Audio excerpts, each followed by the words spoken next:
Hola a todos y a todas. En la clase de hoy vamos a hablar de la nomenclatura y la formulación de los compuestos binarios, que son aquellos que están formados por dos elementos, como vamos a ver a continuación.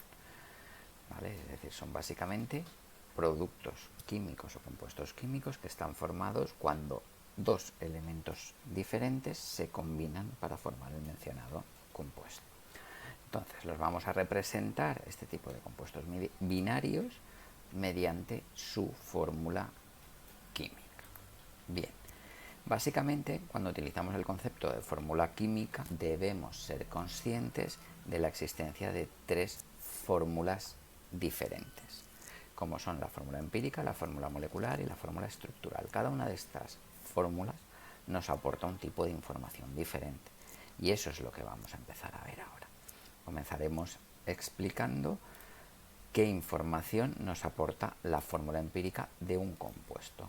Pues básicamente nos informa de la relación más sencilla de átomos que existen en ese compuesto, es decir, de la proporción en la que los diferentes elementos que forman el producto se encuentran. ¿Vale?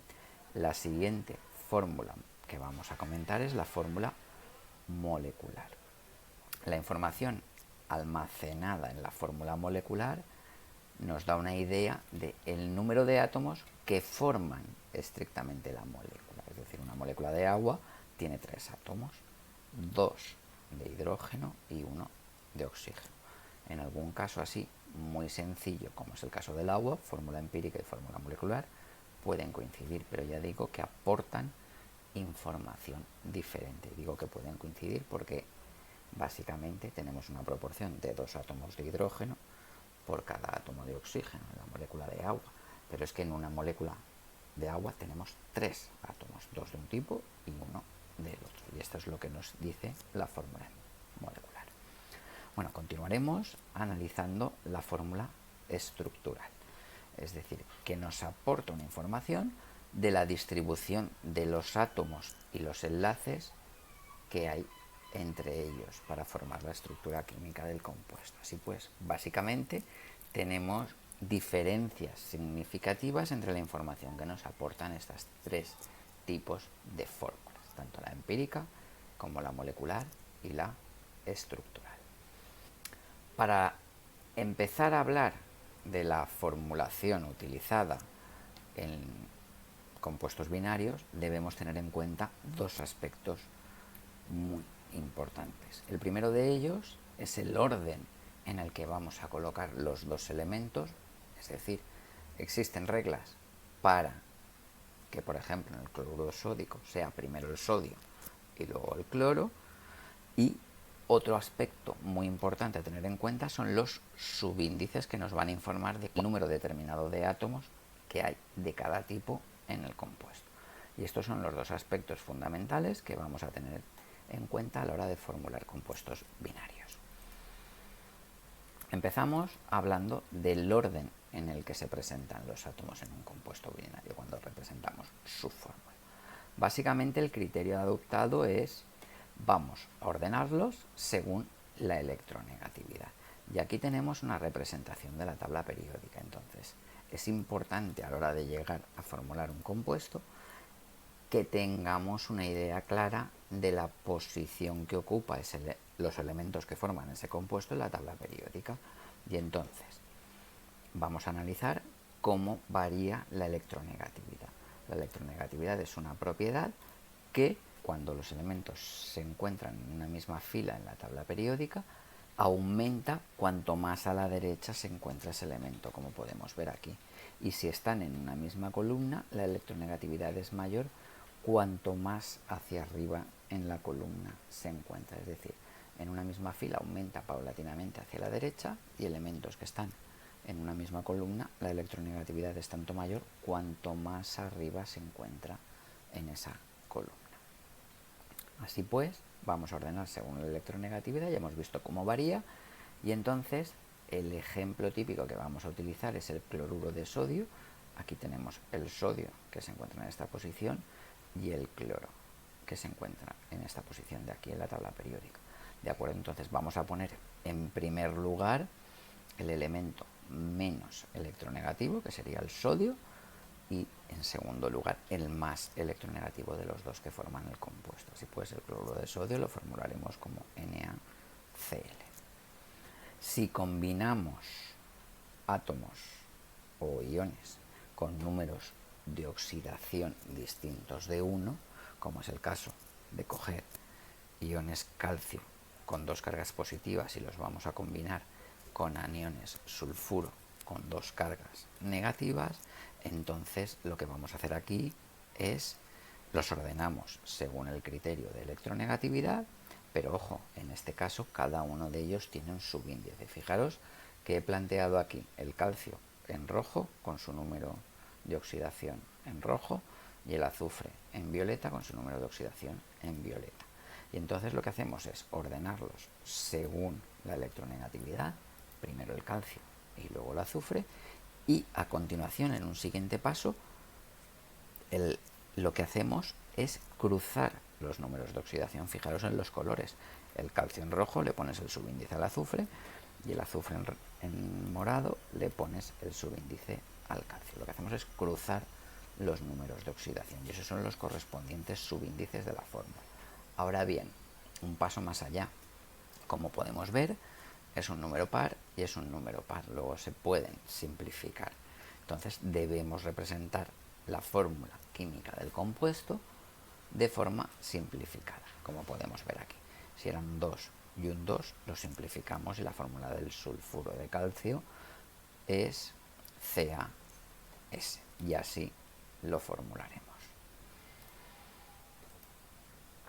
Otro ejemplo diferente es cuando combinamos iones o átomos con números de oxidaciones diferentes. En el caso, por ejemplo, de llevar a cabo la combinación de un aluminio con número de oxidación 3, fijaros que aquí lo represento con números romanos, que también es muy utilizada esta forma de representación de los iones, ¿de acuerdo?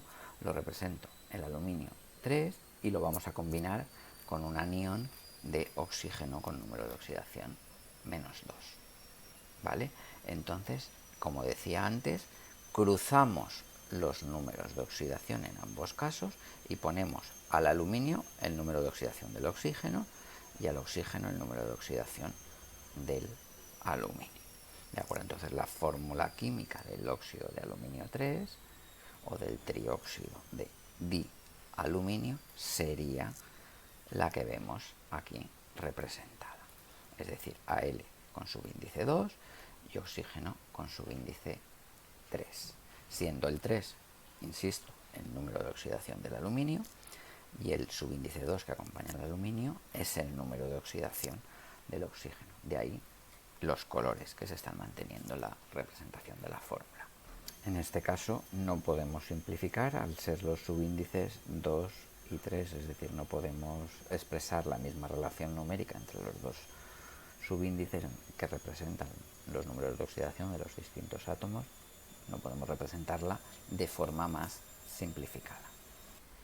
Hasta ahora hemos visto cómo se formulan los compuestos binarios. Entonces, a partir de ahora, lo que vamos a ver es analizar, estudiar cómo se nombran con las reglas que rigen la nomenclatura de este tipo de compuestos. Y básicamente debemos de tener en cuenta que vamos a utilizar tres nomenclaturas diferentes que son aceptadas por la IUPAC, que es la institución internacional que regula la nomenclatura y formulación de todos los compuestos. Para nombrar los compuestos binarios utilizaremos la nomenclatura de composición, la nomenclatura de sustitución y la nomenclatura de adición. Cada una se rige por unas reglas diferentes y vamos a empezar analizando la nomenclatura de composición. Bien, la nomenclatura de composición lo que hace es indicar únicamente cuántos átomos de cada tipo hay. También tenemos la nomenclatura de sustitución, que básicamente es un poquito más enrevesada y se basa en la existencia de un compuesto de partida a partir del cual se hacen una serie de cambios, una serie de átomos, una serie de conexiones, una serie de enlaces y se nombra como derivado del compuesto original. Poco más o menos esa es la idea básica de la nomenclatura de sustitución. Y por último tendremos la nomenclatura de adición, según la cual se forman los nombres de los compuestos a partir del nombre del átomo central, al cual se van añadiendo, se van coordinando una serie de átomos y se van formando una serie de enlaces. Y es la nomenclatura que vamos a estudiar de forma preferente. Pero bueno, en principio vamos a empezar analizando la nomenclatura de composición de forma más detenida, porque presenta varias variantes. Entonces, según estas reglas de nomenclatura, nombramos, una vez hemos ordenado los dos elementos que forman el compuesto, nombramos el de la derecha, el que aparece representado a la derecha de los dos, con el sufijo uro después de la preposición de. Seguiremos a continuación añadiendo el nombre del elemento que está situado a la izquierda. Es decir, primero nombramos de los dos que hay escritos al de la derecha con la terminación uro, seguido de una preposición de, y a continuación el nombre del elemento que aparece a la izquierda de los dos. Esto, dicho así, puede parecer muy complicado y en un ejemplo se va a ver de forma muy sencilla. Tenemos un compuesto binario que está formado por sodio, Na, y cloro, Cl. Y es un compuesto muy común, es la sal común que utilizamos para cocinar. Entonces, para la nomenclatura nombramos el de la derecha con la terminación uro, por tanto, como es cloro, cloruro de sodio. Pero también existe, por este mismo hecho, una nomenclatura que es más antigua. Entonces puede ser que este compuesto nos aparezca formulado como cloruro sódico. Se tiende a estar en desuso, pero está tan arraigada que es bastante posible que nos podamos encontrar compuestos como el cloruro de sodio formulado de esta forma. Por eso lo comento. Seguiríamos con otro ejemplo, un compuesto binario formado por calcio y azufre. Recordar que el azufre se nombra con la terminación uro y del azufre se utiliza la raíz sulf. Por tanto, es el sulfuro de calcio. Todos los compuestos que son binarios y tienen oxígeno constituyen, digamos, la excepción a la norma, porque es un error muy habitual nombrarlo como oxigenuro de calcio, pero cuidado, no. Todos los compuestos binarios de oxígeno se nombran como óxidos, en este caso, óxido de calcio. Podemos encontrarnos con el hecho de que sean compuestos con más de un átomo de cada tipo. Entonces debemos especificar este hecho. ¿Cómo? Utilizando una serie de prefijos multiplicadores para decir cuántos átomos de cada tipo hay. Esto se va a ver de forma muy sencilla en un ejemplo. Tenemos, en el caso del óxido de carbono, tenemos un átomo de oxígeno con un átomo de carbono. Entonces lo vamos a nombrar como monóxido de carbono. El prefijo mono solamente lo vamos a utilizar en el caso que sea necesario, como es el que tenemos delante. ¿Por qué es necesario en esta situación? Porque tenemos también un compuesto muy similar que está formado por un átomo de carbono y dos de oxígeno. Si nombramos solamente óxido de carbono, no podremos diferenciar entre el compuesto con un oxígeno, que es el monóxido de carbono, y el compuesto con dos oxígenos, que sería el dióxido. Entonces, mediante el prefijo mono indicamos que hay uno en caso de que sea necesario, y mediante el prefijo di indicamos que hay dos átomos de oxígeno. Si hubieran 3 sería tri, 4 tetra, 5 penta, 6 hexa, etc.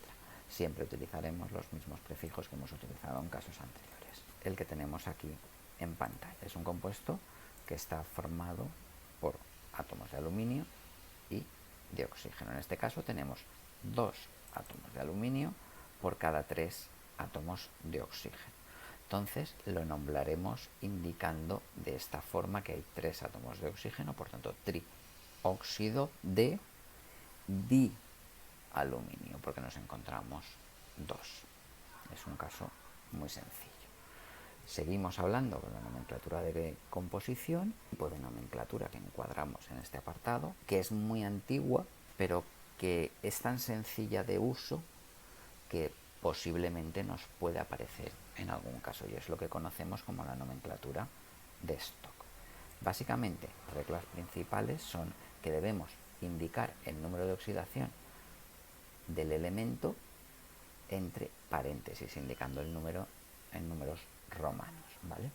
Y esto se hace siempre y cuando el mencionado elemento tenga más de un número de oxidación posible. Como ejemplo típico nos vienen muy bien los compuestos de hierro que podemos encontrarnos, que sean de hierro 2 o de hierro 3. El ejemplo más típico son los cloruros. Tenemos un compuesto que está formado por un átomo de hierro y dos átomos de cloro, y otro compuesto muy parecido que está formado por un átomo de hierro y tres átomos de cloro. Entonces, a partir de aquí, la idea fundamental es que cuando nombremos estos compuestos debemos diferenciar entre ambos. ¿Cómo vamos a diferenciar entre uno y otro? Si los dos son cloruros de hierro, pues la diferenciación vendrá en el estado de oxidación en que se encuentra el hierro. Por tanto, nombraremos cloruro de hierro 2, indicando el número de oxidación que tiene el hierro, que en este caso es 2, y en este compuesto cloruro de hierro 3, y esa será la diferenciación entre un caso y otro. Aquí tenemos un anión cloruro que tiene una carga negativa, por tanto, como hay dos cargas negativas porque hay dos cloruros, el hierro debe de tener una carga T más 2. En este caso, como tenemos tres iones cloruro, cada uno con una carga negativa, tenemos un total de tres cargas negativas, por tanto, el hierro debe compensar estas tres cargas negativas, por tanto es un hierro 3 más. Y lo indicaremos de esta forma, hierro 3 o hierro 2, con números romanos y entre paréntesis. Nos podemos encontrar aquí con un caso muy típico, como es el compuesto formado por aluminio y oxígeno, que es un compuesto muy común. ¿Cómo lo vamos a nombrar? Pues simple y llanamente como óxido de aluminio. Es decir, ¿por qué no ponemos el número de oxidación del aluminio entre paréntesis? Pues la respuesta a esta pregunta es lógica, es decir, no se pone el número de oxidación del elemento metálico, en este caso el aluminio, entre paréntesis, porque el aluminio solo puede aparecer como aluminio 3 más. Por tanto, hay una única opción posible y es información redundante. Por tanto, lo marcaremos única y exclusivamente, lo nombraremos como óxido de aluminio. A continuación vamos a comentar otra nomenclatura más reciente que la de esto, pero muy parecida, y vamos a empezar directamente con algunos ejemplos. Aquí tenemos dos compuestos, PbH2 y PbH4, que son dos combinaciones binarias de hidrógeno y plomo en diferentes proporciones. Entonces, deberemos evidenciar que son compuestos diferentes cuando nombremos cada uno de ellos. ¿Cómo lo vamos a hacer? Pues en este caso lo vamos a nombrar exactamente igual que antes, hidruro de plomo, y vamos a añadir al final, entre paréntesis, el número de oxidación del elemento que ponemos al final, que en este caso es el plomo. Por tanto, diremos hidruro de plomo 2 más o 4 más en este segundo caso. Como podemos ver, las características de esta nomenclatura comparadas con la nomenclatura de stock. La única diferencia es que al final no ponemos números romanos, sino que va primero el número y luego el signo.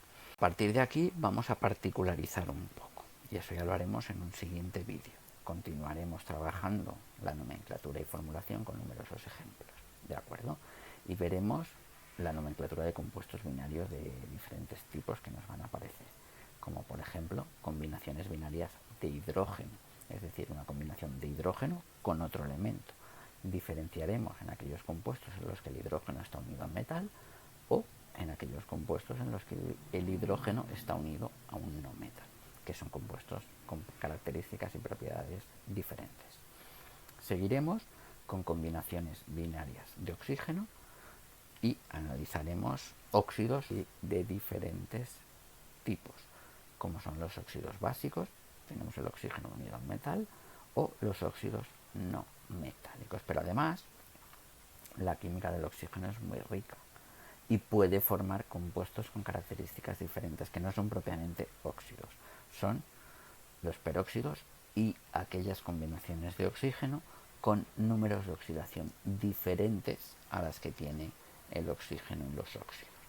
Aquí me refiero a ellos simplemente como otros óxidos. Y ya finalizaremos hablando de sales binarias formadas por combinación de metal y no metal, y aquellas combinaciones binarias de dos elementos entre dos elementos no metálicos. Es decir, vamos a trabajar con muchos ejemplos en un siguiente vídeo o en siguientes vídeos toda la nomenclatura y formulación de compuestos binarios, tanto de hidrógeno como de oxígeno, como las sales binarias, que es una combinación de metal y no metal, insisto en el hecho, y combinaciones binarias de dos elementos no metálicos. Así pues, gracias por tu atención y ya nos vemos en el próximo vídeo. Espero que este material te pueda ser de utilidad.